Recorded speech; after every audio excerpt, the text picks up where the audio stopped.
Hello everyone, मैं हूं आपका सचिन सर। फिजिक्स की पूरी तैयारी के लिए और किसी भी टॉपिक के अपने डाउट को क्लियर करने के लिए अभी डाउनलोड कीजिए डाउटनट ऐप। हेलो बच्चों, a very warm good evening to all of you.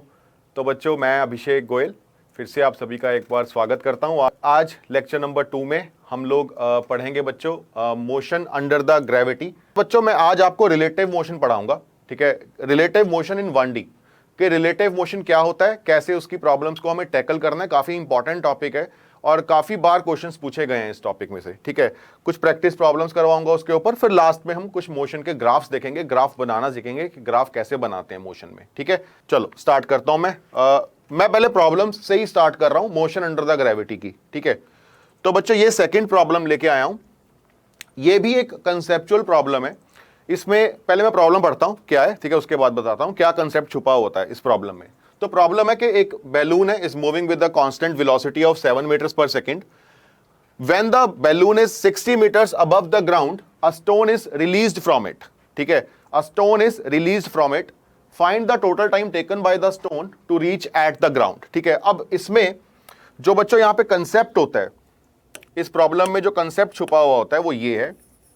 पहले मैं आपको कंसेप्ट बता देता हूं। ये एक सेट ऑफ प्रॉब्लम्स हैं। इन प्रॉब्लम्स में क्या होता है कि कोई चीज पहले चल रही होती है, जैसे बैलून ऊपर जा रहा है, तो अब ऊपर जाते हुए बैलून के अंदर कोई खड़ा है और उसने अपने हाथ में एक बॉल को पकड़ा और उसको ड्रॉप किया। तो बच्चों हमें यह लगता है कि जो भी बॉडी को हम ड्रॉप करते हैं तो उसकी इनिशियल स्पीड 0 होती है, लेकिन इन सेट ऑफ प्रॉब्लम्स में इनिशियल स्पीड 0 नहीं होती है। क्यों? क्योंकि वो पहले बैलून का पार्ट था, वो जो स्टोन है वो पहले बैलून का पार्ट था।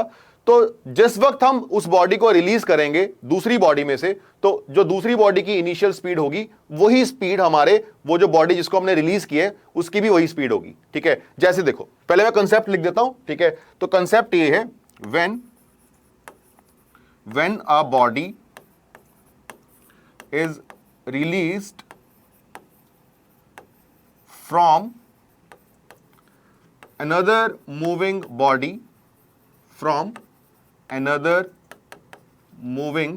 body, then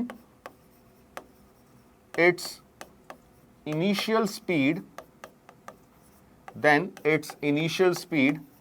is equals to the speed of the body from which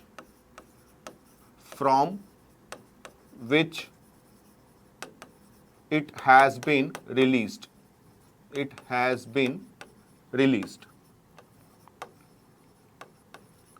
तो इस बात का आपको ध्यान रखना है, अगर किसी भी बॉडी पे, किसी भी बॉडी से हम किसी दूसरी बॉडी को रिलीज करते हैं, तो जब हम उसको रिलीज करते हैं तो वो उसकी स्पीड लेके निकलता है। बिल्कुल देसी भाषा में अगर बात करूं तो वो उसकी स्पीड लेके निकलेगा। ठीक है, तो यहां पे जो बैलून है, ठीक है, मान लो ये वो बैलून है। ठीक है, और सपोज यहां पे कोई खड़ा था। ठीक है, उसके हाथ में यहां पे बॉल थी। ठीक है, ये बच्चों ग्राउंड है। बैलून कितनी हाइट पे था शुरू में? 60 मीटर्स की हाइट पे था।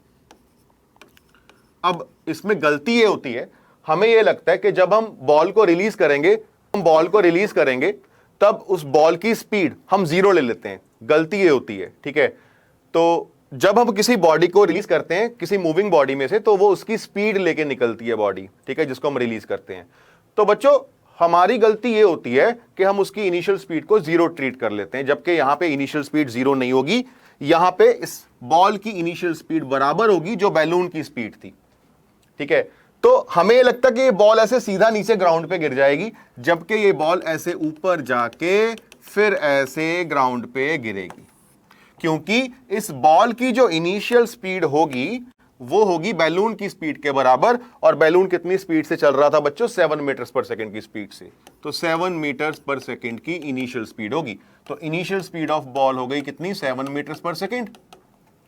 ठीक है, एक्सेलरेशन क्या हो जाएगी बॉल की? -g मीटर पर सेकंड स्क्वायर। ये बात हमें पता है, मोशन अंडर द ग्रेविटी में एक्सेलरेशन हम -g लेते हैं।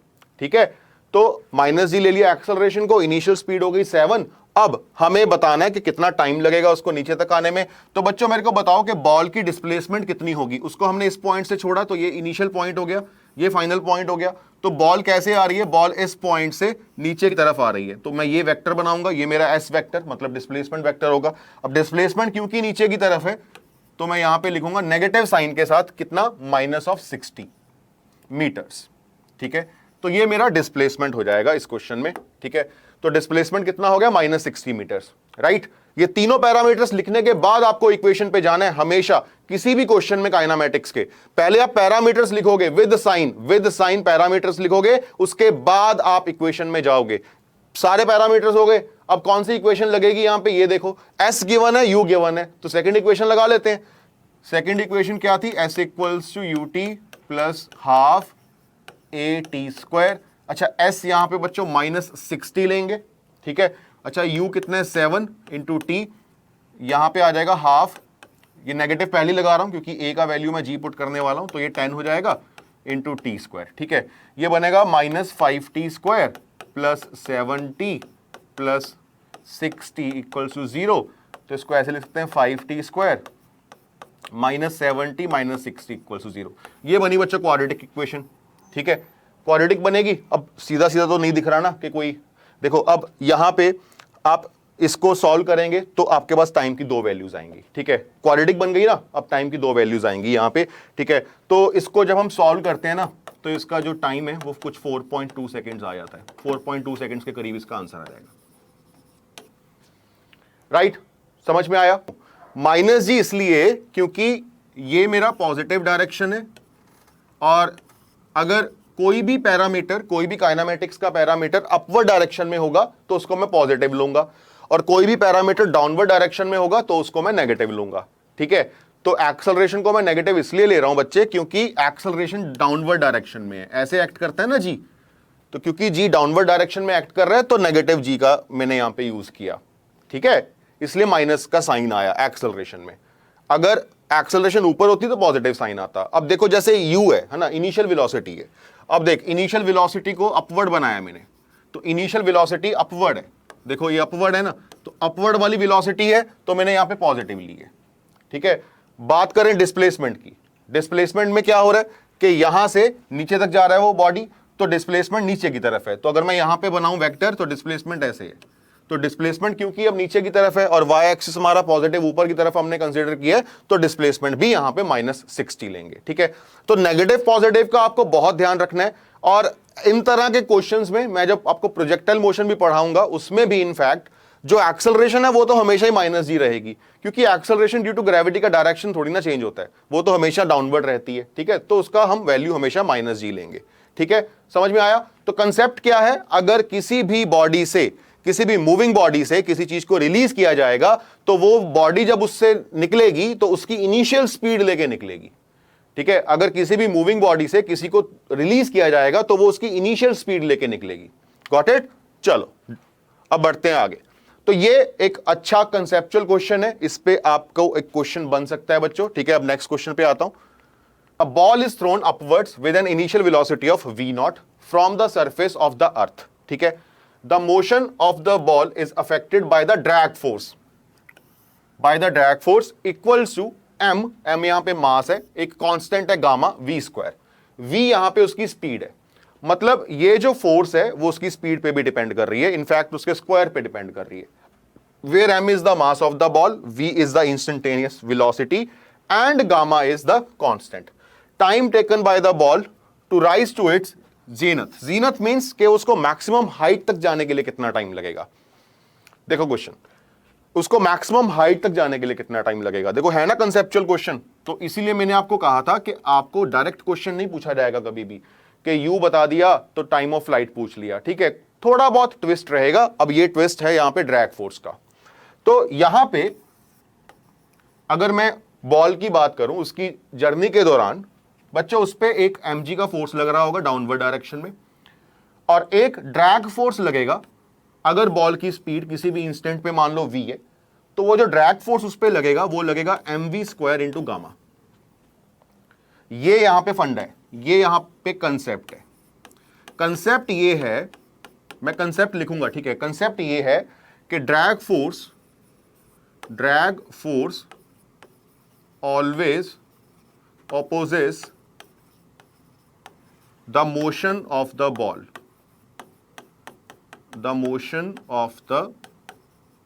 ball, ठीक है।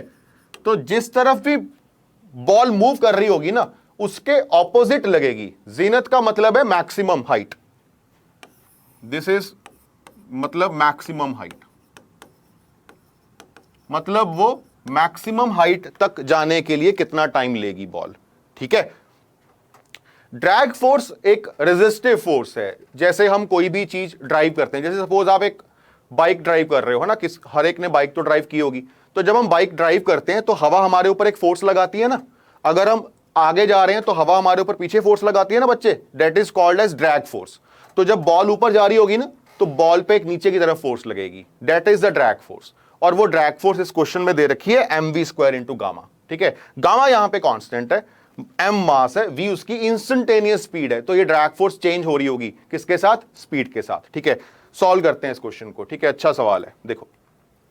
तो सबसे पहले मान लो आपने यहां से उस बॉल को रिलीज किया था, और जब आपने बॉल को रिलीज किया तब आपने v0 की स्पीड उसको दी।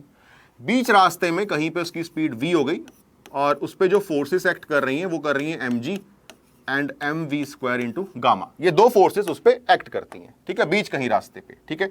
तो ये उसकी इनिशियल पोजीशन हो गई, ये कोई एक इंस्टेंट हो गया, अलग इंस्टेंट हो गया, ठीक है। और ये हो गई उसकी मैक्सिमम हाइट, ठीक है। सुनते रहो बच्चों, ध्यान से देखो इस सवाल को। तो अगर हम बात करें यहां पे कि नेट फोर्स इस पे कितना एक्ट कर रहा होगा, किस पे? बॉल पे। तो वैसे तो नेट फोर्स अकेला mg एक्ट करता है, लेकिन यहां पे mg के साथ ही ड्रैग फोर्स भी एक्ट कर रहा है। तो नेट फोर्स एक्ट कर रहा होगा mg plus mv² into gamma, और वो भी नेगेटिव साइन के साथ। नेगेटिव क्यों लगा रहा हूं भाई? नेगेटिव क्यों लगा रहा हूं? देखो, क्योंकि ये y एक्सेस, ये x एक्सेस, ठीक है। अब ऊपर की डायरेक्शन पॉजिटिव है, ठीक है, तो नीचे की डायरेक्शन नेगेटिव होगी। अब देखो ये दोनों फोर्सेस जो हैं ये नीचे की डायरेक्शन में है, तो मैंने यहां पे एक नेगेटिव साइन लगाया, ठीक है। अब अगर फोर्स है मेरे पास, तो फोर्स को मैं क्या लिख सकता हूं? Mass into acceleration. Step by step बता रहा हूं ताकि आपको क्लियर हो। देखो m कैंसिल हो जाएगा बच्चों, यहां से एक्सेलरेशन क्या आ जाएगा? Minus of g plus v² into gamma, ये आ जाएगा। एक्सेलरेशन को हम लिखेंगे dv/dt। हमें पता है ना एक्सेलरेशन क्या होता है, dv/dt। क्यों लिख रहा हूं? क्योंकि एक्सेलरेशन में वेलोसिटी का फंक्शन है। देखो एक्सेलरेशन वेलोसिटी का फंक्शन है, तो वेरिएबल एक्सेलरेशन है। तो अगर ये वेरिएबल एक्सेलरेशन है तो मैं dv/dt लिखूंगा एक्सेलरेशन को। Now I can not use equations of motion, now I can not use equations of motion. Concept, we can not use equations of motion, ये कंसेप्ट है इसमें, ठीक है। हम इक्वेशंस ऑफ मोशन यहां पे यूज नहीं कर सकते। क्यों भाई, क्यों यूज नहीं कर सकते? क्योंकि एक्सेलरेशन इज वेरिएबल, एक्सेलरेशन यहां पे वेरिएबल है, ठीक है। तभी देखो 2019 में ये सवाल पूछा गया, ठीक है। चलो अब देखते हैं कैसे फिर इसको डील करेंगे। तो मैंने लिख लिया dv/dt, ये बराबर हो गया minus of g plus v² into gamma, ठीक है। इसको मैं ऐसे लिखूंगा dv अपॉन, इस टर्म को मैं नीचे लेके आ रहा हूं, इस पूरी टर्म को, ठीक है। तो ये आ जाएगा g प्लस v² गामा, और यहां पे एक नेगेटिव साइन आ जाएगा, और उधर आ गया बच्चों dt, ठीक है। अब दोनों तरफ होगी इंटीग्रेशन।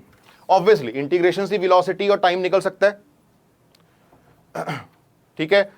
अब वेलोसिटी का जो वैल्यू है वो v0 से स्टार्ट हो रहा है, और मैक्सिमम हाइट पे वेलोसिटी कितनी हो जाएगी? 0, ठीक है।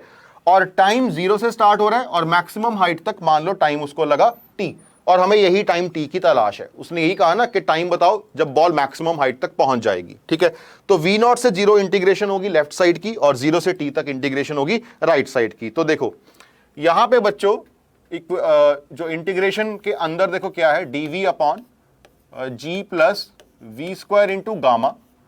चलो उधर तो सिंपल है इंटीग्रेशन, उधर तो सिर्फ dt का इंटीग्रेशन है, dt का इंटीग्रेशन तो हमें आता है। अब ये क्या चीज है ना, इसका इंटीग्रेशन तो कभी देखा नहीं होगा तुम लोगों ने, लेकिन ये इंटीग्रेशन आप मैथ्स में बहुत देर से पढ़ते हो, आपने मैथ्स में पढ़ा हुआ है ये इंटीग्रेशन में, ये एक फंक्शन है, मैथ्स में आपको पढ़ाया जाता है कि integral dx over x square plus a square, इसका मैं डायरेक्ट फॉर्मूला बता रहा हूं, ठीक है, अगर किसी को याद नहीं है तो फॉर्मूला बता रहा हूं। इसका फॉर्मूला होता है बच्चों 1/a into tan inverse of x/a, ये इसका फॉर्मूला होता है, ठीक है।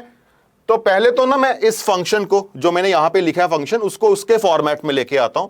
तो मैं यहां पे लिखूंगा नेगेटिव साइन के साथ dv अपॉन, मैं गामा को कॉमन ले रहा हूं तो 1/गामा बाहर आ जाएगा, ठीक है, और इधर बन जाएगा g/गामा प्लस वी स्क्वायर।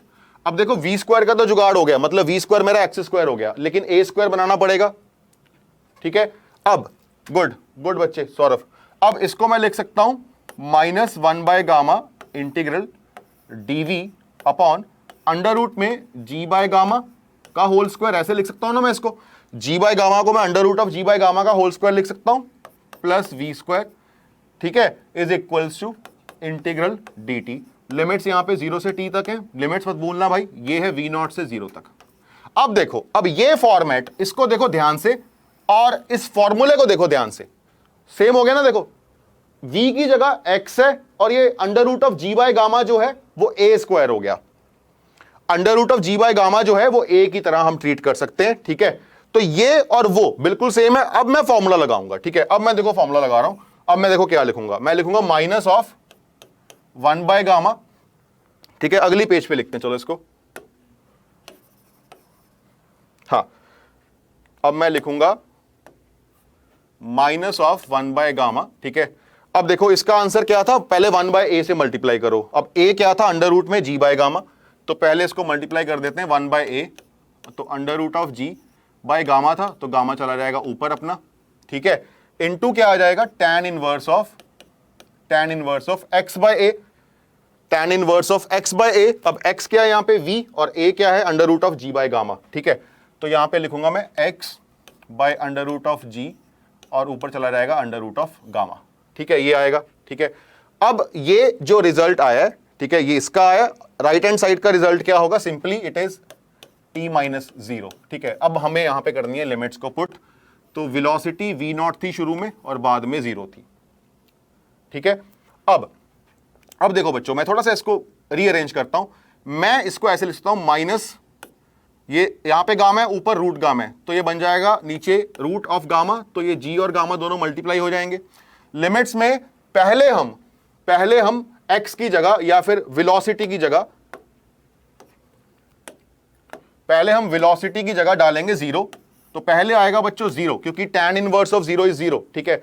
उसके बाद मैं v0 डालूंगा, तो v0 डालूंगा तो ये आएगा tan inverse v0 into under root of gamma by g, ठीक है, और इधर आ गया t, ये माइनस से माइनस दोनों मल्टीप्लाई होंगे तो प्लस हो जाएंगे, ठीक है, और यहां पे आ जाएगा 1 by under root of g into gamma tan inverse of v0 under root of gamma by g, this is the time and this is your final answer. देखो ये आपका फाइनल आंसर होगा इस प्रॉब्लम का, इस प्रॉब्लम का, ठीक है। तो यहां पे ड्रैग फोर्स का एप्लीकेशन है, ये 2014 मेंस में एक सवाल आया which is very important, this is based on के distance covered in nth second, आपने सुना होगा ना ये वाला formula, distance covered in the nth second, good, distance covered in the nth second पे बेस्ड है ये फॉर्मूला। देखो क्वेश्चन जो है ये distance covered in the nth second, तो सबसे पहले distance covered in the nth second का फॉर्मूला होता है u plus a/2 into 2n-1, ये फॉर्मूला होता है। अब nth सेकेंड का मतलब क्या होता है, जैसे कोई भी पार्टिकल एक मोशन कर रहा है, तो सपोज करो उसको टोटल टाइम 10 सेकेंड्स लगा, ठीक है। अब आपको कह दे वो कि 6th सेकेंड पे बताओ कि कितना उसने डिस्टेंस ट्रेवल किया, मतलब distance travelled in the 6th second क्या होगा, तो आपको कौन सा डिस्टेंस निकालना है, आपको t=5 और t=6 के बीच का जो डिस्टेंस है वो निकालना है। तो अगर आपसे पूछा जाए कि 6th सेकेंड में कितना डिस्टेंस होगा, 6th सेकेंड में मतलब 5 टू लेके 6 के बीच में उसने कितना डिस्टेंस कवर किया, ठीक है। अब देखो क्वेश्चन क्या है, कह रहा है एक स्मॉल ब्लॉक है, slides without friction down the inclined plane starting from rest, मतलब u जो है वो यहां पे दे दिया उसने 0, तो Sn be the distance travelled in the time n-1 to n, मतलब Sn जो है वो distance travelled in the nth second है।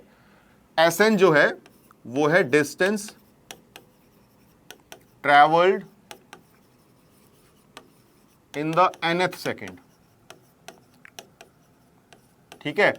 और ये जो फॉर्मूला लिखा है बच्चों मैंने, इस फॉर्मूले में क्या लिखा है, distance travelled in the nth second, और u हमें 0 है। तो कंसेप्ट क्या है इस क्वेश्चन में, कंसेप्ट है कि क्या आप इस फॉर्मूले को यूज करना जानते हो या नहीं, बस। तो आपको सिर्फ ये फॉर्मूला पता होना चाहिए था। अगर आपको ये फॉर्मूला यूज करना आता है तो आप ये क्वेश्चन कर लोगे, ठीक है।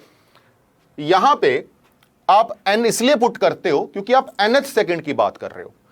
यहां पे हमें दो डिस्टेंसेस निकालने, एक निकालना है Sn+1, मतलब n+1th सेकेंड पे कितना डिस्टेंस होगा, और दूसरा है Snth, ठीक है। तो दोनों को लिखता हूं मैं। तो पहले मैं Sn+1 लिख के बताता हूं, तो वो होगा u plus a/2 into 2 into n की जगह बच्चों आप लिखोगे n+1 - 1, ठीक है। तो u अपना 0 है, a कुछ भी हो, है ना, a कैंसिल हो जाएगा, रेशियो लोगे ना, a कैंसिल हो जाएगा, a/2 2n + 2 - 1। बच्चों ये nth सेकेंड में क्या डिस्टेंस कवर करता है पार्टिकल, उसका फॉर्मूला है ये, ठीक है। u यहां पे इनिशियल स्पीड है, a एक्सेलरेशन है, n यहां पे nth सेकेंड है। तो अगर मैं nth+1 सेकेंड की बात कर रहा हूं तो मैं n की जगह पुट कर दूंगा n+1, ठीक है। तो यहां से बनेगा a/2 इंटू 2n+1, ठीक है। अब अगर बात करेंगे Snth की, तो सेम फॉर्मूला यूज करेंगे, बस n को n ही रहने देंगे क्योंकि वो फॉर्मूला nth सेकेंड के लिए था, और यहां पे मैंने n+1th सेकेंड की बात की है। तो Sn हो जाएगा u plus a/2 into 2n - 1, ठीक है। और u अगेन इज 0, तो 0 प्लस a/2 इंटू 2n - 1। अब हमें इन दोनों की रेशो लेनी है जो कि पूछा गया है हमसे। तो हमें पूछा गया है Sn+1 अपॉन Sn कितना है, ठीक है। तो डिवाइड कर देते हैं, a/2 into 2n + 1 over a/2 into 2n - 1। ये लो, a/2 से a/2 कैंसिल हो गया, यहां से ये रेशो आई कितनी, 2n + 1 अपॉन 2n - 1, ये रेशो आई, ठीक है जी। चलो अब आता हूं बच्चों रिलेटिव मोशन पे, ठीक है। अब हम पढ़ते हैं क्या रिलेटिव मोशन। रिलेटिव मोशन क्या होता है, सबसे पहले मैंने उसमें केसेस बनाए, किन किन केसेस पे सवाल पूछे गए हैं, ठीक है, और कौन कौन से केसेस हमारे लिए इंपॉर्टेंट हैं। तो मैं उसको बहुत ब्रीफ करके लेके आया हूं आपके सामने। तो पहला केस होता है change of the reference frame. सबसे बेसिक केस होता है change of the reference frame, ठीक है। जैसे सपोज दो ब्लॉक्स हैं, अगर मान लो block A and block B, ठीक है। Suppose A is moving with 5 metres per second and B block is moving with suppose 15 metres per second. Change of reference frame में क्या होता है, हमें कई बार सिचुएशंस ऐसी दे रखी होती हैं क्वेश्चंस में जिसमें किसी अलग फ्रेम में बैठ के चीजें बेटर दिखाई देती हैं या सिंपल दिखाई देती हैं, ठीक है।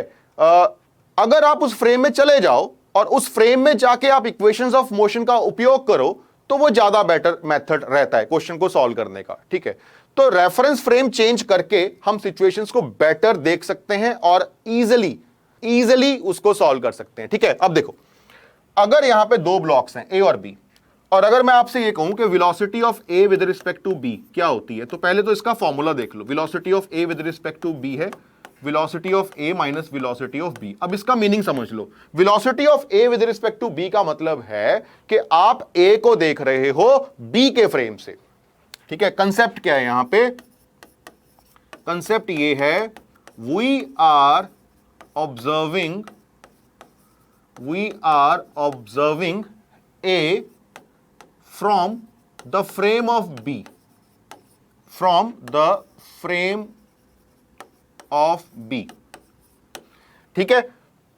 VAB का मतलब है we are observing velocity of A with respect to B, we are observing A from the frame of B. ये VAB का मतलब है। इसका मतलब क्या है, आप कहां बैठे हो, आप बी पे बैठे हो और जब आप बी पे बैठे हो तब आप किसको देख रहे हो, ए को देख रहे हो, that is V A B. ठीक है, सिमिलरली अगर मैं वी बी ए लिखूं बच्चों, वी बी ए का मतलब क्या होगा, पहले तो इसका फॉर्मूला लिख लेते हैं। इसका फॉर्मूला होता है V B vector minus V A vector. ठीक है, इसका मतलब होता है कि वी आर ऑब्जर्विंग,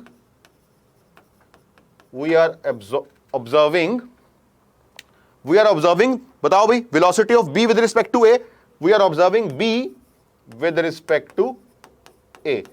तो अब हम ए पे बैठ के बी को देख रहे होंगे, तो जो ये बंदा देखेगा ये देखेगा बी को ए पे बैठ के, और जो ये बंदा देखेगा ये देखेगा ए को बी पे बैठ के। ठीक है, ये फंडा होता है।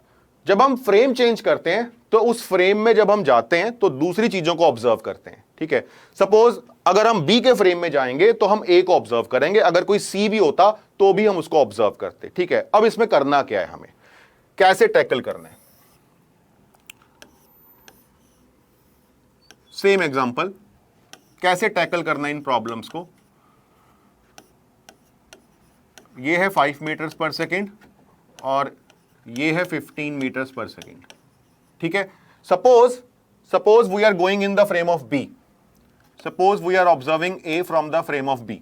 ठीक है, suppose we want to find this without using the formula, हमें फॉर्मूला यूज नहीं करना है, हमें सिर्फ विजुलाइज करना है। ठीक है, तो अगर हम बी के फ्रेम में जा रहे हैं तो बच्चों ये काम आपको भी करना है, जो मैं अभी बता रहा हूं, ठीक है, वो काम आपको भी करना है। ठीक है, मैं भी ऐसे ही करता हूं अभी तक। ठीक है, पहले मैं ये देख लेता हूं कि वी ए बी कर रहा हूं मैं, मतलब मैं किसके फ्रेम में जा रहा हूं, बी के फ्रेम में, तो मैं बी पे जाके बैठ जाता हूं। आपको ये विजुलाइज करना है, आप किस पे बैठ गए, बी पे बैठ गए।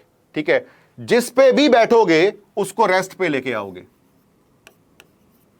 जिस पे भी बैठोगे उसको रेस्ट पे लेके आओगे। अगर आप बी पे बैठे हो, क्यों, क्योंकि आप वी ए बी निकालना चाहते हो, velocity of A with respect to B निकालना चाहते हो, तो आप बी पे बैठ जाओगे। तो मैं यहां पे लिख रहा हूं, जिस पे भी बैठोगे, जिस पे भी बैठोगे उसको पहले रेस्ट पे लेके आओगे, उसको पहले रेस्ट पे लेके आना है। ठीक है जी, ये आपका पहला स्टेप होगा। अब आप बी को रेस्ट पे लेकर आने के लिए क्या करोगे, ये सोचो, ये दिमाग लगाओ। आप बी को रेस्ट पे लेकर आने के लिए क्या करोगे, बी जा रहा था उधर 15 मीटर्स पर सेकंड से, आप उसको रेस्ट पे लेकर आओगे। रेस्ट पर लेकर आने के लिए आपको उसको मूव करवाना पड़ेगा टुवर्ड्स लेफ्ट, और कितनी स्पीड से, 15 मीटर्स पर सेकंड की स्पीड से। तो अगर आप बी को रेस्ट पे लेकर आ रहे हो तो आप उसको पीछे की तरफ मूव करवाओगे सेम स्पीड से। अब वो रेस्ट पे आ गया। अब जो काम आपने बी के साथ किया है, मतलब बी को रेस्ट पर लेकर आने के लिए जो भी आपने उसके ऊपर वेलोसिटी लगाई है या एक्सेलरेशन लगाई है, तो आपको सेम हर एक चीज के साथ करना है। तो यहां पे क्या है, यहां पे सिर्फ ए है। अगर सपोज यहां पे बच्चों सी होता कोई, मैं एक सी ब्लॉक भी बना देता हूं, मान लो सी है और ये मूव कर रहा था मान लो 7 मीटर्स पर सेकंड से। अब अगर आप वी ए बी या वी सी बी, तो आप बी के फ्रेम में हो तो आप सी पे भी वही ऑपरेशन लगाओगे जो आपने बी पे लगाया था। जो ऑपरेशन आपने बी पे लगाया वही ऑपरेशन आप ए पे लगाओगे, सी पे लगाओगे। अगर डी होता, ई होता, कोई भी होता, वो सेम ऑपरेशन आप लगाओगे। ठीक है, तो आपने बी को रेस्ट पर लेकर आना था, आपने बी को पीछे मूव करवाया, तो सिस्टम में जितने भी पार्टिकल्स हैं आप उन सबको पीछे मूव करवाओगे। ठीक है, तो मैं यहां पे सेकंड पॉइंट लिखता हूं, जो काम या जो वेलोसिटी या एक्सेलरेशन हमने लगाई बी पे, वो सिस्टम में मौजूद, वो सिस्टम में जो भी हैं सब पे लगेगा, सब पे लगेगा। ये फंडा है यार। देखो, जब आप बी के फ्रेम में हो, पहला स्टेप आप बी को रेस्ट पर लेकर आओ, और बी को रेस्ट पर लेकर आने के लिए आप बी को पीछे की तरफ मूव करवाएंगे 15 से। बी आ गया रेस्ट पे, फिर आप क्या करेंगे, ए को भी 15 से पीछे मूव करवा देंगे और सी को भी पीछे 15 से मूव करवा देंगे। ठीक है, अब आप देख लो कि नेट मोशंस क्या होंगे। अब पहले ए को देखिए, बताओ अगर ए के पास पीछे की तरफ 15 की स्पीड है और आगे की तरफ 5 की स्पीड है, तो ए की नेट स्पीड क्या हो जाएगी भाई? ए की नेट स्पीड पीछे की तरफ कितनी हो जाएगी? 10, है ना? ए की स्पीड कितनी हो जाएगी पीछे की तरफ? 10। ठीक है, इसका मतलब VAB कितना आना चाहिए? -10 मीटर पर सेकेंड। Y minus? क्योंकि पीछे की तरफ जा रहे हैं। ठीक है, सिमिलरली यहां जाओ, सी का बताओ, सी के साथ क्या होगा? सी वाला जो है उसके आगे 7 मीटर पर सेकेंड है और पीछे 15 मीटर पर सेकेंड है, तो सी का नेट मोशन जो है वो बैकवर्ड्स होगा, कितना? 8 मीटर पर सेकेंड। ठीक है, कितना? 8 मीटर पर सेकेंड। और इसका मतलब है कि VCB हमारा होगा -8 मीटर पर सेकेंड। तो ये फंडा है, ये टर्मिनोलॉजी है, जिस भी चीज को हम, जिसके भी फ्रेम में हम जाएंगे उसको हम रेस्ट पे पहले लेके आएंगे, और रेस्ट पर लेकर आने के लिए जो भी हमें उसके साथ करना पड़ रहा है वो हम सिस्टम में मौजूद बाकी जितने भी पार्टिकल्स हैं उनके साथ भी करेंगे। ठीक है, समझ में आई बात? तो ये है हमारा पहला केस। ठीक है, अगर हम किसी के फ्रेम में जाएंगे तो उसको रेस्ट पे लेके आएंगे। ठीक है, फिर बाकियों को देखेंगे। ठीक है, देखो अब क्वेश्चंस करने के लिए रिलेटिव फ्रेम में हमें इक्वेशंस ऑफ मोशन का यूज करना पड़ेगा। ठीक है, तो इक्वेशंस ऑफ मोशन किस तरह चेंज हो जाती हैं? ठीक है, तो पहले जैसे फर्स्ट इक्वेशन ऑफ मोशन होती है बच्चों, V = U + AT।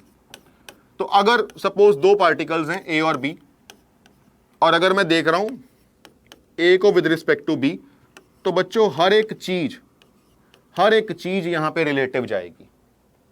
मतलब अगर आप इनिशियल वेलोसिटी पुट कर रहे हो तो वो भी रिलेटिव, एक्सेलरेशन जो पुट कर रहे हो वो भी रिलेटिव जाएगी। सिमिलरली जो सेकंड इक्वेशन ऑफ मोशन होती है उसमें भी सारे पैरामीटर्स रिलेटिव होंगे, और जो थर्ड इक्वेशन ऑफ मोशन होगी V² - U² = 2AS। मतलब बस आपको करना क्या है, अगर आप B के रिस्पेक्ट में देख रहे हो, है ना, और आप इक्वेशन ऑफ मोशन यूज करना चाहते हो, ठीक है, तो आप हर वेरिएबल को AB करके लिख दोगे। मतलब हर चीज रिलेटिवली जाएगी। मतलब इक्वेशन में जब आप B के फ्रेम से देखोगे ना, तो एक्सेलरेशन सिंपल नहीं लिखेंगे, क्या लिखेंगे? Acceleration of A with respect to B। ठीक है, समझ में आई बात? क्लियर हुआ? एब्सोल्यूट का मतलब होता है कि हम ग्राउंड फ्रेम से देख रहे हैं। एब्सोल्यूट का मीनिंग है कि आप ग्राउंड फ्रेम से देख रहे हो, एक फिक्स्ड फ्रेम से देख रहे हो, या ऐसा फ्रेम है जो रेस्ट पे है। रिलेटिव का मतलब होता है कि आप किसी मूविंग चीज के फ्रेम से किसी और मूविंग चीज को देख रहे हो। समझ में आई बात? ठीक है, तो एब्सोल्यूट का मतलब होता है आप ग्राउंड फ्रेम से देख रहे हो। ठीक है, चलो अब देखिए, इसमें एक कंडीशन है जो कि काफी इंपॉर्टेंट है, आपको पता भी होगी। ये इक्वेशंस ऑफ मोशन तभी वैलिड है, valid only when relative acceleration is constant. अब यहां पे मैं एक्सेलरेशन कांस्टेंट नहीं कहूंगा, मैं ये कहूंगा कि जो रिलेटिव एक्सेलरेशन है वो कांस्टेंट होनी चाहिए। तो condition is these equations are valid only when acceleration, relative acceleration is constant. ठीक है, हाँ, कंडीशन है valid only when acceleration is constant. ठीक है, रिलेटिव एक्सेलरेशन इज कांस्टेंट। ठीक है जी, ये समझ में आया आपको? ठीक है, क्या क्या समझ में आया? अगर हम किसी के फ्रेम में जा रहे हैं तो पहले उसको रेस्ट पे लेके आएंगे, फिर बाकी की चीजों को देखेंगे। ठीक है, और फ्रेम में जाके अगर इक्वेशन ऑफ मोशन यूज करनी है, फ्रेम में जाके जब इक्वेशंस ऑफ मोशन यूज करनी है, ठीक है, उसमें आपको सारी चीजें रिलेटिव वाली पुट करनी है, डिस्प्लेसमेंट भी, स्पीड भी, एक्सेलरेशन भी। प्रॉब्लम्स लेके आ रहा हूं, प्रॉब्लम से समझ में आएगा। देखो पहली प्रॉब्लम, ये लो जी, पहली प्रॉब्लम। ठीक है, ध्यान से करते हैं। ठीक है, 1 सेकंड में होती हैं कॉम्प्लेक्स प्रॉब्लम्स रिलेटिव फ्रेम में। देखो क्या प्रॉब्लम है। A and B are thrown vertically upward, दो चीजें हैं थ्रो की गई वर्टिकली अपवर्ड। ठीक है, with velocities 5 and 10 respectively. Acceleration due to gravity दे रखी है कितनी? 10।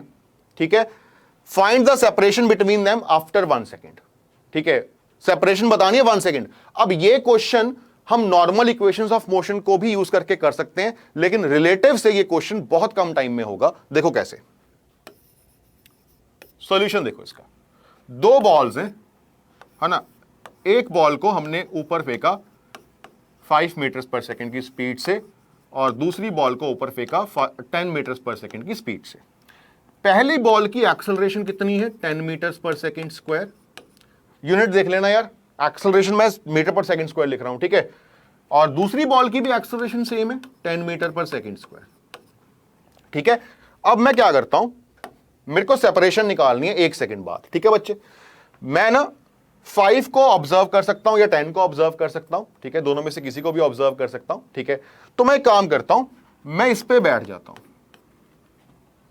अगर मैं नाम बोलूं ए और बी, तो मैं किस पे बैठ गया? मैं ए पे बैठ गया, ठीक है। आप ए पे बैठ जाओ, ठीक है। ए पे बैठते ही आप ए के फ्रेम में चले गए और ए के फ्रेम में आप बी को देखोगे, ठीक है। अब सुनो, ए के फ्रेम में जाने की क्या शर्त थी?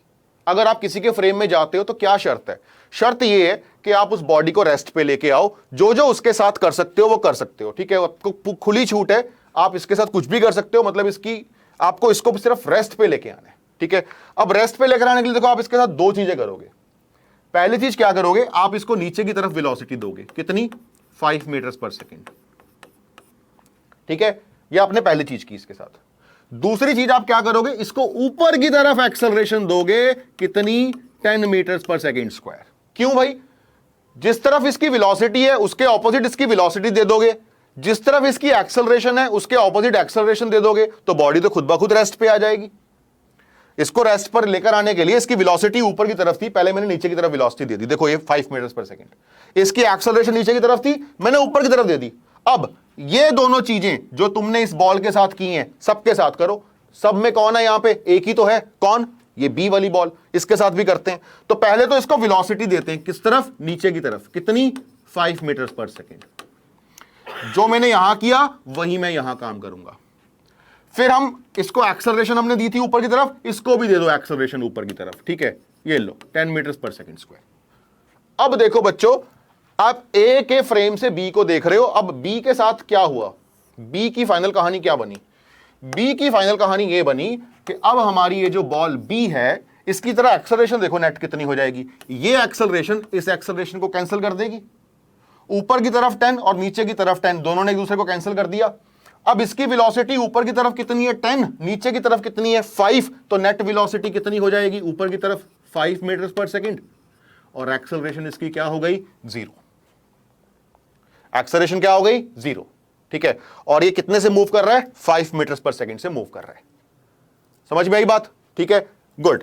अब क्वेश्चन पे आते हैं, फाइंड द सेपरेशन। सेपरेशन बतानी है। अब बच्चों ए तो हमारा रेस्ट पे ही है, ए को तो हमने रेस्ट पे कर ही दिया जबरदस्ती। अब ए हमारा ग्राउंड पे बैठा रहेगा और बी हमारा ऊपर मूव करेगा। तो 1 सेकंड बाद देखते हैं बी कहां होगा। बी कहीं यहां पे होगा 1 सेकंड बाद। और कितना डिस्टेंस ट्रेवल कर गया होगा वो हम लगा सकते हैं, वो हम कैलकुलेट कर सकते हैं इक्वेशंस ऑफ मोशन से, है ना। S equals to u t plus half AT square. A तो 0 है, रिलेटिव एक्सेलरेशन है ये जो 0 है ना, ये रिलेटिव एक्सेलरेशन है। क्यों? क्योंकि जब आप ए पे बैठ के बी को देख रहे थे तब आपने 0 एक्सेलरेशन फाइंड आउट की, ठीक है। आप ए पे बैठे हो तो ये रिलेटिव एक्सेलरेशन है, तो एक्सेलरेशन 0 है। डिस्टेंस हमें फाइंड आउट करना है। यू कितना है? 5। टाइम दे रखा है 1 आफ्टर 1 सेकेंड, ठीक है। और ये पूरी टर्म 0 हो जाएगी। आंसर आ जाएगा बच्चों 5 मीटर। कितना? 5 मीटर, ठीक है। मैंने समझाने में टाइम लिया है, लेकिन जब आप इसको करोगे ना आपका सेकंड्स में आंसर आएगा, ठीक है। जब आप ऐसी प्रॉब्लम्स करोगे आपका सेकंड्स में आंसर आएगा। 5 मीटर सेपरेशन होगी भाई, 5 मीटर सेपरेशन होगी इनके बीच में, ठीक है। क्लियर हुआ? अब एक और प्रॉब्लम सुनो, एक और एग्जांपल देखो। ये आप खुद लोग करो, ट्राई करो इसको। एक बॉल ऊपर है, एक बॉल नीचे है ऐसे। इसको मैंने स्पीड दी 10 मीटर्स पर सेकेंड, इसको मैंने ऊपर की तरफ दे दिया 10 मीटर्स पर सेकेंड, ठीक है। दोनों के बीच में डिस्टेंस है 100 मीटर्स। हां जी, इसमें बताओ time when they collide. Time when they collide.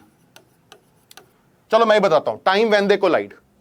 इसको कैसे हमें सेकंड्स में करना है ना, कैसे हमें फटाफट करना है इस प्रॉब्लम को। देखो ध्यान से बच्चों, हम लोग एक काम करते हैं, हम लोग ए के ऊपर बैठ जाते हैं, ठीक है। अब ए के पास एक्सेलरेशन, इन दोनों के पास एक्सेलरेशंस भी है ना, कितनी कितनी है, नीचे की तरफ ही है दोनों, 10 मीटर्स पर सेकंड स्क्वायर, इसके पास भी है 10 मीटर्स पर सेकंड स्क्वायर, ठीक है। अब अगर हम ए के ऊपर बैठ गए तो ए को रेस्ट पे लेके आएंगे, है ना। रेस्ट पे लेकर आने के लिए अगर ए को रेस्ट पर लेकर आएंगे तो इसको पहले ऊपर की तरफ एक्सेलरेशन देंगे 10 मीटर्स पर सेकंड स्क्वायर, और ऊपर की तरफ ही इसको वेलोसिटी देंगे कितनी, 10 मीटर्स पर सेकंड। आ गया ये रेस्ट पे, है ना। 10 मीटर्स पर सेकंड ऊपर की तरफ दे दिया, 10 मीटर पर सेकंड स्क्वायर भी ऊपर की तरफ दे दिया, रेस्ट पे आ गया। अब ये आपका वहीं पे खड़ा रहा, ये मूव ही नहीं करेगा, वहीं पे रहेगा। अब आ जाओ इस पे, अब इसके साथ सेम दोनों ऑपरेशंस लगाओ। तो पहले इसको वेलोसिटी दीजिए ऊपर कितनी, 10 मीटर्स पर सेकंड, और एक्सेलरेशन भी दीजिए ऊपर कितनी, 10 मीटर्स पर सेकंड स्क्वायर। ये वाली एक्सेलरेशन और ये वाली एक्सेलरेशन आपस में हो जाएंगी कैंसल, एक्सेलरेशन कैंसल हो गई।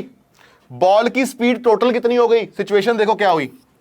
सिचुएशन में अब ये जो बॉल है जो ग्राउंड पे है उसकी स्पीड कितनी हो गई, देखो 10 + 10 दैट इज 20 मीटर्स पर सेकंड उसकी स्पीड हो गई। अब ऊपर वाली बॉल रेस्ट पे है, आपको दोनों का मिलन करवाना है, आपने दोनों को मिलाना है। कोलाइड करने का मतलब क्या है कि दोनों बॉल्स एक दूसरे के साथ मिल जाएं। तो इसको कितना डिस्टेंस ट्रैवल करना है भाई मिलने के लिए, 100 मीटर। अब इसको कितना ट्रैवल करना है, 100 मीटर्स, और कितनी स्पीड है, 20। एक्सेलरेशन तो है ही नहीं इसके पास, एक्सेलरेशन इसकी कितनी है, 0। तो टाइम क्या होगा, टाइम होगा बच्चों डिस्टेंस अपॉन स्पीड, ये बन जाएगा 5 सेकेंड्स। देखो 1 मिनट में आ गया आंसर। वरना पता क्या होता है इसका प्रोसेस, कि पहले ए का डिस्प्लेसमेंट लिखो, फिर बी का डिस्प्लेसमेंट लिखो, फिर दोनों को इक्वल करो, वहां से टाइम निकालो। इसमें आप बस विजुलाइज करो कि आप ए के फ्रेम में चले गए, आप ऊपर वाली बॉल पे बैठ गए। अब ऊपर वाली बॉल को रेस्ट पर लेकर आओ, और जो जो उसके साथ किया है वो नीचे वाली बॉल के साथ भी करो।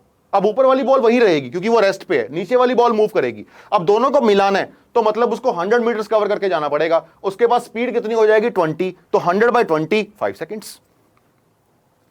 गॉट इट, समझ में आया। सो this is the beauty of relative motion, this is the beauty of relative motion, कि आप very complex situations can be managed by very small concepts, ठीक है। चलो गुड गुड, बड़े आगे। अब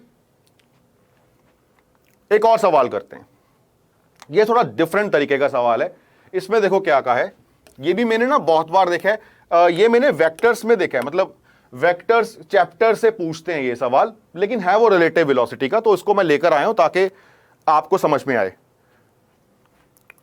ठीक है। क्या क्या सवाल है, देखिए।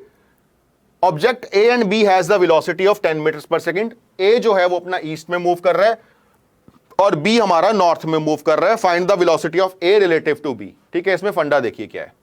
तो पहले आप नॉर्थ ईस्ट साउथ वेस्ट बना लीजिए, ठीक है। ये हो गया नॉर्थ, ये हो गया ईस्ट, ये हो गया वेस्ट, ये हो गया साउथ, ठीक है। अब यहां पे पहले ए की वेलोसिटी जो है वो ईस्ट की तरफ है, कितनी है, 10 मीटर्स पर सेकंड। तो ये आपका वेलोसिटी ऑफ ए हो गया 10 मीटर्स पर सेकंड।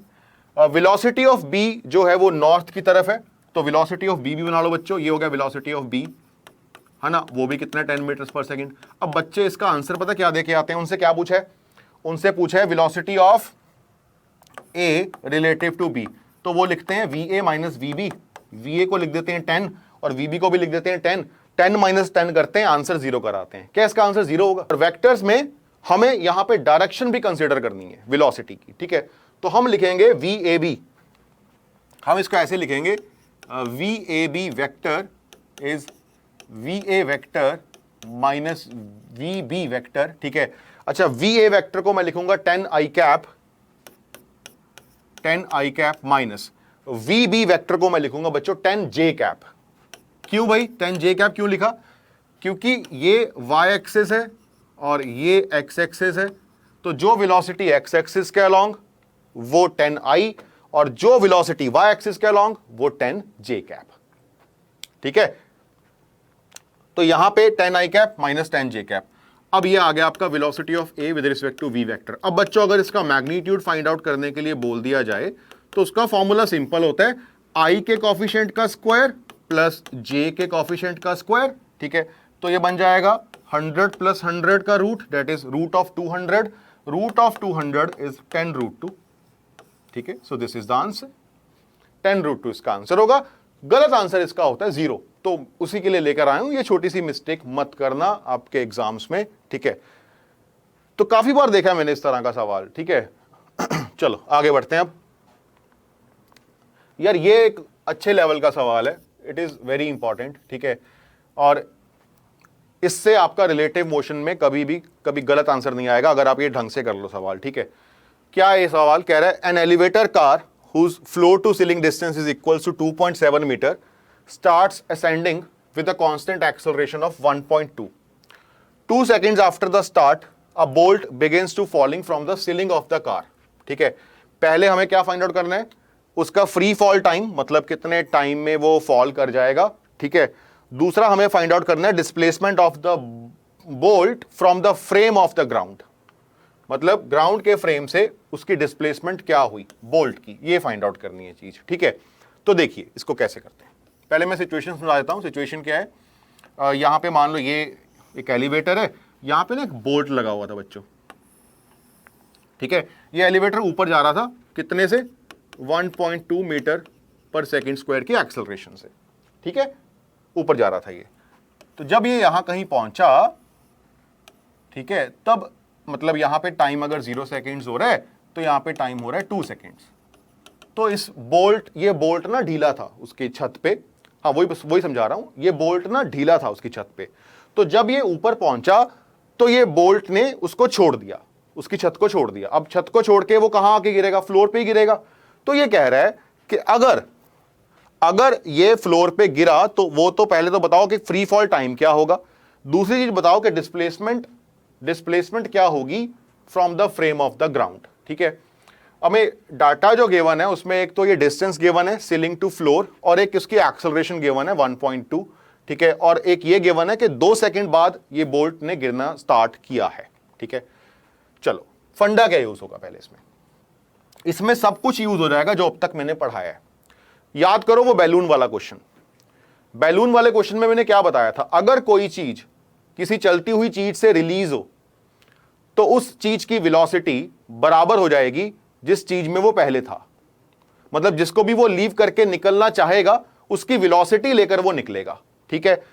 तो बच्चों ये जो मशीन है, जो एलिवेटर है, इसकी 2 सेकंड बाद कितनी वेलोसिटी होगी, इसकी एक्सेलरेशन है 1.2 मीटर पर सेकंड स्क्वायर, तो इसकी वेलोसिटी 2 सेकंड बाद कितनी होगी, 80, 1.2 इंटू टी, तो इसकी वेलोसिटी होगी 2.4, कितनी, 2.4। इसका मतलब यह है कि जब ये बोल्ट निकलेगा, इसको थोड़ा मैं नीचे बना रहा हूं, ठीक है, ताकि तुम्हें क्लैरिटी आए। जब ये यहां बना रहा हूं बच्चों, ठीक है, जब ये बोल्ट लीव करेगा इस लिफ्ट को, तब इसकी ऊपर की तरफ वेलोसिटी कितनी होगी, 2.4 मीटर्स पर सेकेंड। अब भूल जाओ लिफ्ट को, अब ये बोल्ट ने लिफ्ट को छोड़ दिया है, बोल्ट ने लिफ्ट को छोड़ दिया है, ठीक है, और जब ये लिफ्ट को छोड़ रहा है तब ऊपर जा रहा है कितने से, 2.4 मीटर्स पर सेकेंड से, ठीक है। अब ये डिस्टेंस कितना दे रखा है हमें, 2.7 मीटर्स। अब यार देखो, अगर आप ग्राउंड फ्रेम से इस बोल्ट का मोशन देखोगे तो वो बहुत ही कॉम्प्लेक्स होगा। सोच के देखो, ये पहले ऊपर जाएगा, फिर ऐसे नीचे आएगा और फ्लोर पे आके गिर जाएगा, लेकिन फ्लोर भी उसके साथ साथ ऊपर जा रहा है। तो जब आप ग्राउंड फ्रेम से इस बोल्ट का मोशन देखोगे ना तो वो कॉम्प्लेक्स दिखेगा। क्यों? क्योंकि हमारा लिफ्ट भी ऊपर जा रहा है और बोल्ट भी ऊपर जाके ऐसे नीचे की तरफ आ रहा है, ठीक है। तो बच्चों इस क्वेश्चन को हम सॉल्व करेंगे from the frame of the lift, मतलब हम जबरदस्ती इस लिफ्ट के अंदर बैठ के इस बोल्ट के मोशन को ऑब्जर्व करेंगे, ठीक है। लिफ्ट के अंदर बैठ के इस बोल्ट के मोशन को ऑब्जर्व करेंगे, ग्राउंड फ्रेम से नहीं करेंगे। तो मैंने आपको बताया था ना कि कुछ सिचुएशंस ऐसी होती हैं जिनमें हमें जबरदस्ती जाना पड़ता है फ्रेम में, ठीक है, जिसमें हमें जबरदस्ती जाना पड़ता है फ्रेम में ताकि वो सॉल्व हो। देखो बोल्ट जो है वो ऊपर से ऐसे नीचे गिरेगा। अब अगर आप ग्राउंड से ऑब्जर्व करोगे तो लिफ्ट भी ऊपर जा रही है और बोल्ट ऐसे गिरेगा नीचे, ठीक है। तो अगर हम इसको लिफ्ट के फ्रेम से ऑब्जर्व करेंगे तो ये आसान होगा, ठीक है। बच्चों आप ऐसे समझो, एक बॉल को हमने रिलीज किया है, ठीक है, बॉल को रिलीज किया है छत से, तो वो जो पूरी ये जो पूरी लिफ्ट है इसकी स्पीड कितनी थी उस वक्त 2.4, तो जब हमने इसको रिलीज किया तो उसकी स्पीड ले लेगा, वो 2.4 मीटर पर सेकेंड की स्पीड ले लेगा। मैंने लगाया v equals to u plus A T, ठीक है, तो u जो है वो है 0, a जो है वो है 1.2 और टाइम जो है वो है 2 सेकेंड्स। 2 सेकेंड्स देखो कैसे, इसने क्या कहा था, 2 seconds after the start the bolt begins falling from the ceiling. 2 seconds after the start. अब समझ में आया 2.4 कैसे आया? 2 सेकेंड बाद लिफ्ट की स्पीड निकाली है बेसिकली मैंने, उस लिफ्ट की एक्सेलरेशन क्या गिवन थी 1.2, तो 2 सेकेंड बाद उसकी स्पीड क्या हो जाएगी 1.2 into 2 that is 2.4। v equals to u plus A t, a कितना है 1.2, तो 1.2 इंटू 2 करेंगे तो वो 2.4 आ जाएगा, ठीक है। तो वही स्पीड लेके ये बोल्ट निकलेगा। अब जब ये बोल्ट का मोशन हम विजुलाइज करेंगे, ये ऐसे कहीं गिरेगा फ्लोर पे। Now we are solving this question from the frame of the lift, ठीक है, solving question from the frame of the lift.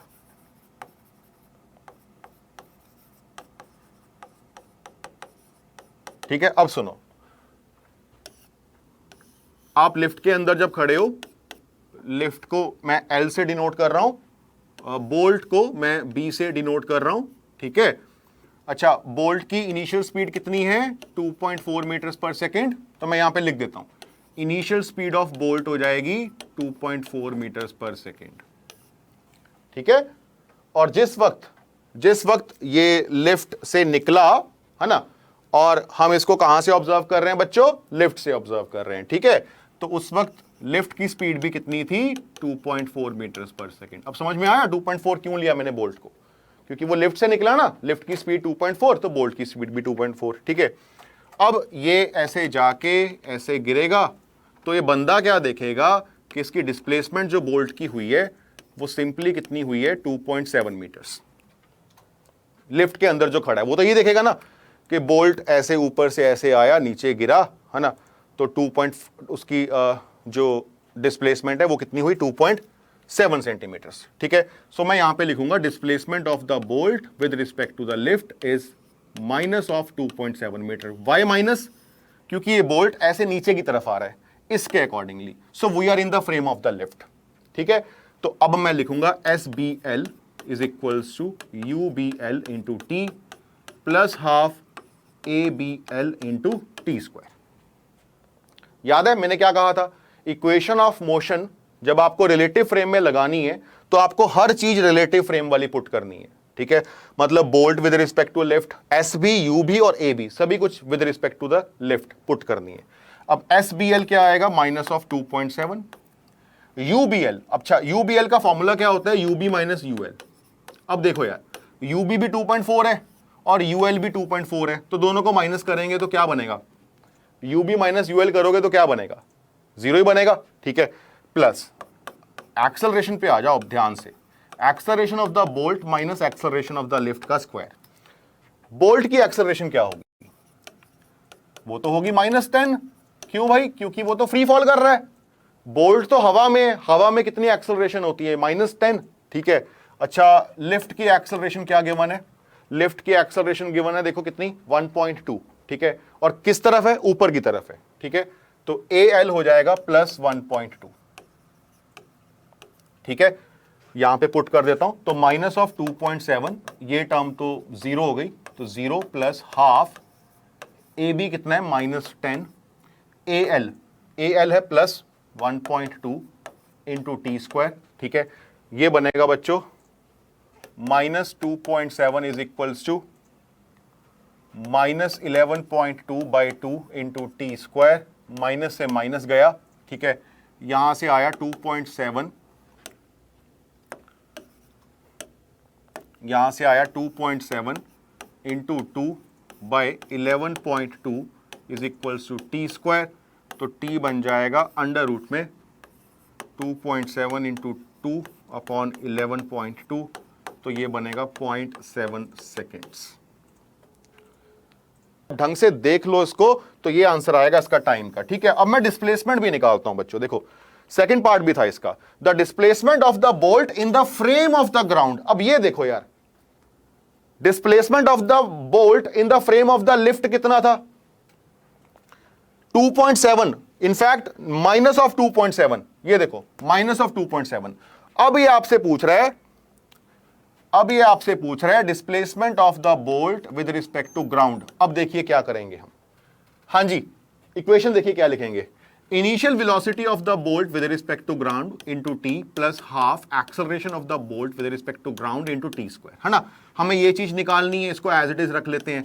Initial velocity of bolt with respect to ground कितना है भाई? मैंने लिखा था कितना, 2.4 लिफ्ट से छूटा था, तो लिफ्ट की जो स्पीड थी वही बोल्ट लेके निकला था, तो 2.4 है। हां जी, टाइम कितना उसके पास गिरने का? 0.7, ये निकाला हुआ है देखो 0.7, ठीक है 0.7 plus acceleration of the bolt. अब बच्चों ये है विद रिस्पेक्ट टू ग्राउंड, मतलब सिर्फ बोल्ट की एक्सेलरेशन बताओ कितनी है। बोल्ट की एक्सेलरेशन लिखी थी मैंने, ये देखो कितनी लिखी है बोल्ट की acceleration, -10। Under the gravity fall कर रहा है, -10, -10 इंटू 0.7 का स्क्वायर, यहां से आंसर आएगा 0.7 मीटर्स, ये आएगा 0.7 मीटर्स,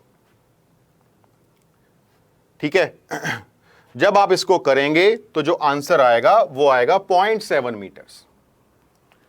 बच्चों अब ध्यान से सुनो, इसका मीनिंग क्या है, इसका मीनिंग क्या है। जब आप लिफ्ट के फ्रेम से देख रहे थे डिस्प्लेसमेंट, ऑब्वियसली ये नेगेटिव आएगा, ये नेगेटिव ही आएगा क्योंकि आ तो वो अल्टीमेटली नीचे ही रहा है ना। जब आप लिफ्ट के फ्रेम से देख रहे थे तब डिस्प्लेसमेंट कितनी आई थी? -2.7। अब ये कम क्यों आ रही है? ग्राउंड से जब देख रहे हो तो कम क्यों आ रही है भाई? सोच के देखो।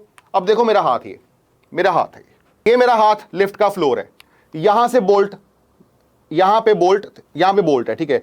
ये ऊपर जा रहा है और बोल्ट नीचे आ रहा है, तो ग्राउंड से मेरे को ये दिखेगा, ग्राउंड से मेरे को एग्जैक्ट दिखेगा, क्योंकि लिफ्ट का फ्लोर भी ऊपर जा रहा है और बोल्ट ऐसे ऊपर घूम के आया, तो वो कम डिस्प्लेसमेंट करेगा ग्राउंड के फ्रेम से। देखो 0.7 आ रहा है और लिफ्ट के फ्रेम से कितना था? 2.7। क्योंकि लिफ्ट के अंदर जो बंदा खड़ा है, सपोज तुम लोग लिफ्ट के अंदर खड़े हो, तुम्हें नहीं मतलब ग्राउंड वाला क्या बोल रहा है क्या नहीं, तुम लिफ्ट के अंदर खड़े रह के बोल्ट को देखोगे, बोल्ट ऐसे ऊपर जाके ऐसे नीचे गिरेगा, तो तुम्हारे लिए तो वो सीलिंग से स्टार्ट हुआ और फ्लोर तक गिरा। लेकिन बाहर वाला देखेगा एक्चुअल में चल के आ रहा है, बाहर वाला कहेगा कि भाई लिफ्ट भी तो ऊपर गई थी, तो बोल्ट ने कम डिस्टेंस ट्रेवल किया, कम डिस्प्लेसमेंट हुई बोल्ट की with respect to the ground, ठीक है। चलो, सो बच्चों मेरी ये सुजेशन है आप सभी को, जितने भी बच्चे क्लास अटेंड कर रहे हैं, आप लोग अगर कभी भी रिलेटिव मोशन में कंफ्यूज हो, देखो कुछ क्वेश्चंस का हमें लगता है कि लेवल ज्यादा है ना, सिर के ऊपर से जा रहे हैं, बट जब तक तुम एफर्ट नहीं मारोगे, जब तक तुम लड़ोगे नहीं, ठीक है, तब तक तुम्हारा यही बना रहेगा पर्सपेक्टिव हर क्वेश्चन को लेके कि यार ये तो मेरे लेवल का नहीं है। तो यार लड़ाई तो क्वेश्चन से करनी पड़ेगी। हम लोगों ने भी की थी, जब हमने अपने टाइम में तैयारी की थी, हमारे रैंक भी ऐसे ही नहीं आए, ठीक है। हमने भी तैयारी की थी जब, तब हम क्वेश्चन से लड़े थे। तो जब भी रिलेटिव मोशन का क्वेश्चन में डाउट हो, ये क्वेश्चन आपको दिया है मैंने, ठीक है, इस क्वेश्चन को देखो, ठीक है, और इस क्वेश्चन को सॉल्व करो। कईयों ने एक बुक का नाम सुना होगा, इरोडॉफ, सुना किसी ने नाम इरोडॉफ? फिजिक्स की एक किताब है इरोडॉफ, रशियन राइटर है, उन्होंने लिखी है, कितनी पतली सी किताब है, 80 रुपए की आती है, इतना साइज है इसका, ठीक है, और इतनी पतली किताब है, सिर्फ क्वेश्चंस होते हैं इसमें, 70 या 80 रुपए की किताब है ये, ठीक है। रुला देती है ये किताब, जब इसके क्वेश्चंस हम करते हैं ना तो रोना आ जाता है, क्योंकि क्वेश्चंस हमारे सॉल्व नहीं होते इससे, ठीक है। तो उसमें है ये क्वेश्चन, उससे लिया ये क्वेश्चन, थोड़ा सा मॉडिफाई किया है मैंने, तो एक पार्ट नहीं पूछा, एग्जैक्ट क्वेश्चन मैंने उसी से लिया है, ठीक है। सो इन तरह के क्वेश्चन से ना, कई बार एक क्वेश्चन से ना पूरा कंसेप्ट हमारा क्लियर हो जाता है।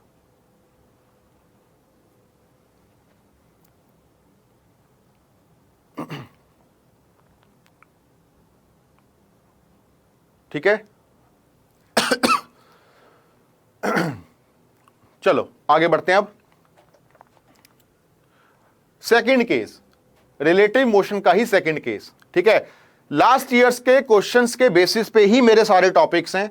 मेरी पूरी पीपीटी में जितने भी आपको नोट्स मिलेंगे, जो लास्ट ईयर में पूछे गए सवाल हैं, जो पैटर्न रहता है उन्हीं पे बेस्ड है। फालतू हम टाइम यहां पे वेस्ट नहीं कर रहे हैं, तो ध्यान से समझो। Case 2, motion in a moving frame.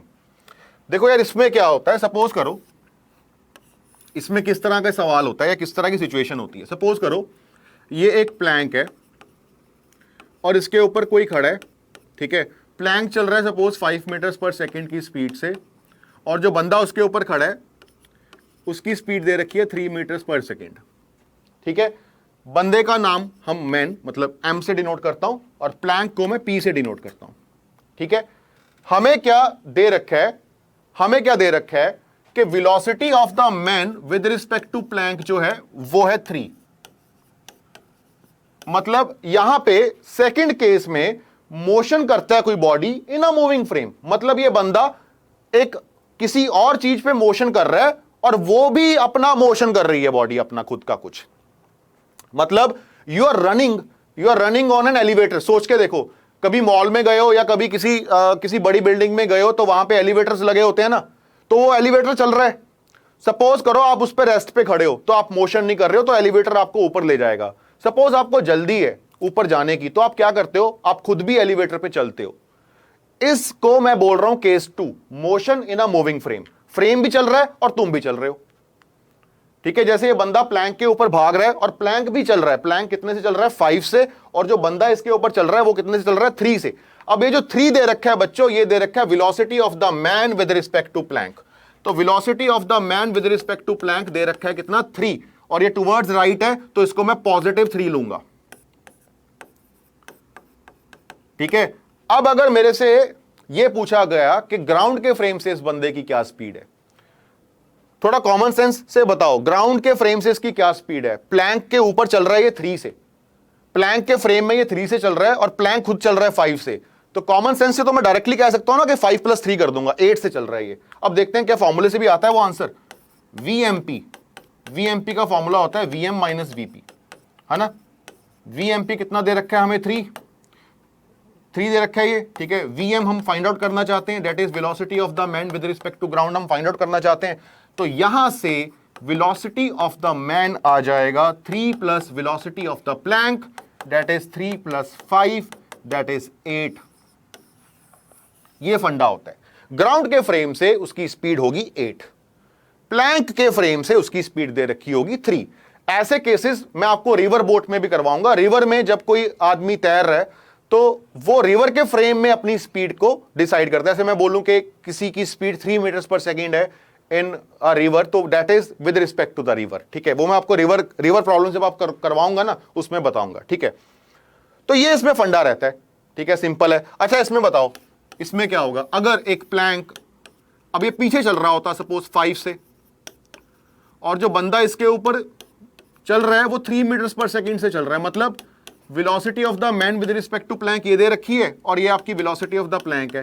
जरा बताओ वेलोसिटी ऑफ द मैन क्या होगा इसमें, इस केस में क्या होगा वेलोसिटी ऑफ द मैन।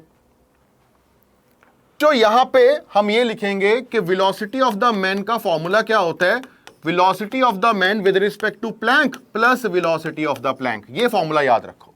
अगर आपको कोई फ्रेम में दे रखी है ना वेलोसिटी, तो आप उसमें फ्रेम की वेलोसिटी को ऐड करोगे एब्सोल्यूट वेलोसिटी निकालने के लिए। हाँ, प्लस या माइनस क्या आएगा, है ना, देखते हैं। तो वेलोसिटी ऑफ द मैन हमें फाइंड आउट करना है।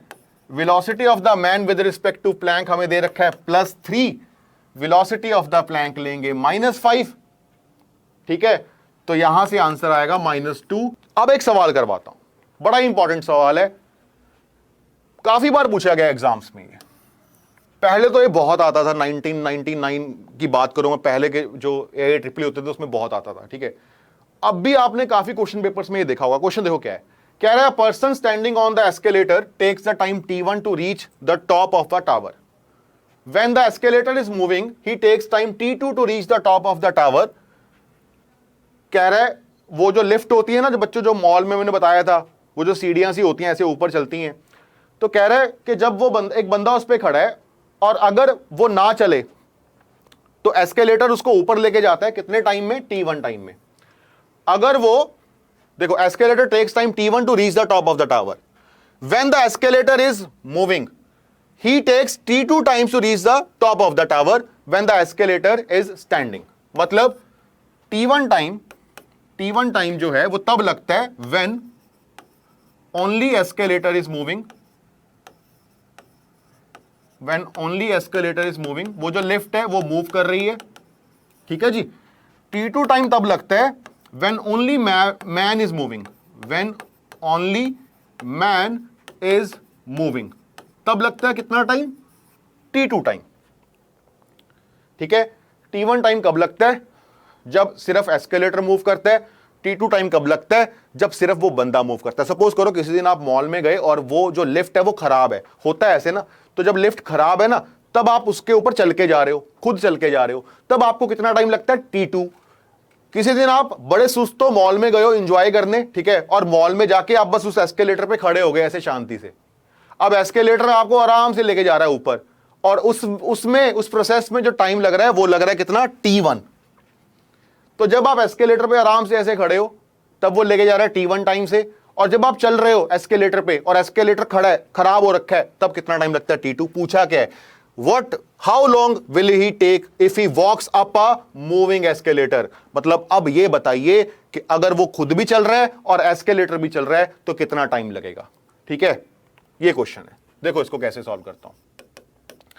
सबसे पहले बच्चों मैं स्पीड ऑफ द एस्केलेटर निकाल लेता हूं. तो मान लेता हूं कि डिस्टेंस है x, मतलब नीचे से लेके जहां तक वो एस्केलेटर जा रहा है वो डिस्टेंस है x. ठीक है ना. t2 माइनस t1 नहीं होगा. इंटरेस्टिंग आंसर है, काफी इंटरेस्टिंग आंसर है. क्या है वो बताता हूं. ठीक है, तो मान लो अब सबसे पहले मैं स्पीड ऑफ एस्केलेटर निकालता हूं. तो एस्केलेटर को कितना टाइम लगता था? t1 है ना. डिस्टेंस कितना x, तो x बाई t1 क्या हो जाएगी? स्पीड ऑफ एस्केलेटर हो जाएगी. मैं स्पीड ऑफ द मैन निकालता हूं. स्पीड ऑफ मैन हो जाएगा x बाई t2. ठीक है. अब जो हमें कंडीशन दे रखी है उसमें जब वो बंदा खुद भी चल रहा है और एस्केलेटर भी चल रहा है ना, तो उसमें बच्चों मान लो टाइम लगा t. ठीक है, तो हम ये बोलेंगे कि speed of the man when both are moving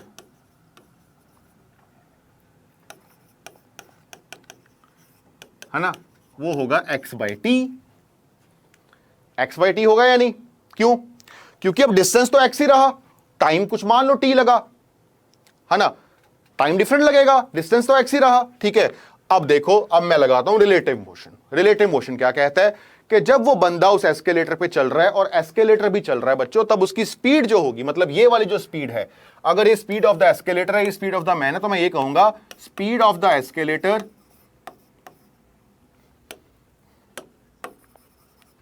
या मैं सीधा इक्वेशन लिख रहा हूं. ठीक है, तो अब मैं लिखूंगा x बाई टी, ये बराबर होगा किसके?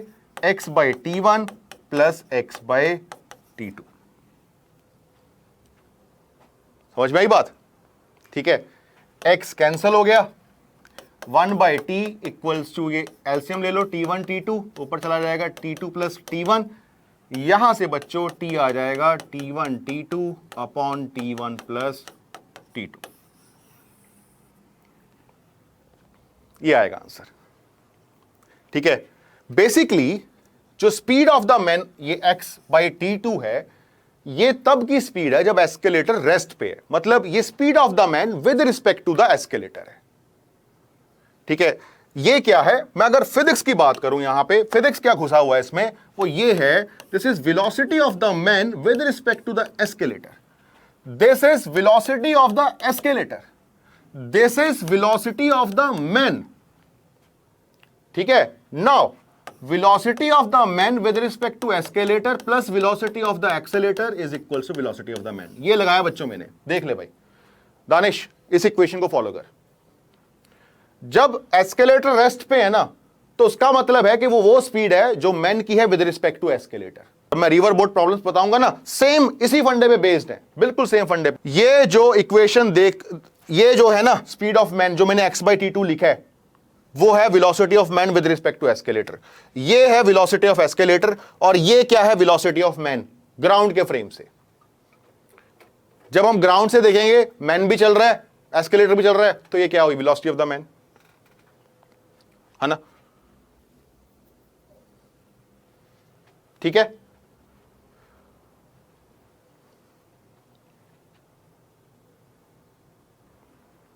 ठीक है बच्चों, चलो आज की क्लास मैं अभी यही एंड करता हूं।